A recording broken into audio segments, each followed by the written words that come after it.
வணக்கம். நெருப்பு Tamil. USA border crossing. கனடாவில் இருந்து பார்டர் வழியாக கிராஸ் பண்ணி வந்துக்கிட்டு இருந்தாங்க. அதே போல் மெக்சிகோவில் இருந்து பார்டர் கிராஸ் பண்ணி வந்துக்கிட்டு இருக்கிறாங்க. இப்போ இது இனிமே அவசர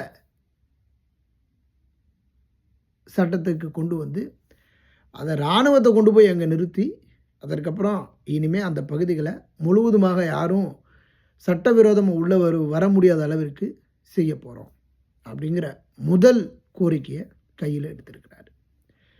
இதை அவர் தேர்தலினுடைய முதல் பிரச்சாரமாக வைத்து ஓட்டு கேட்டு வெற்றி பெற்றிருக்கிறார். அதனால் இந்த முறை ட்ரம்பினுடைய அரசியலில் மிக முக்கியமாக கள்ளக்குடியேறிகள் இல்லீகல் ஒர்க்கர்ஸ் நிச்சயமாக வெளியேற்றப்படுவதற்கான வாய்ப்புகள் மிக மிக அதிகம்தான்.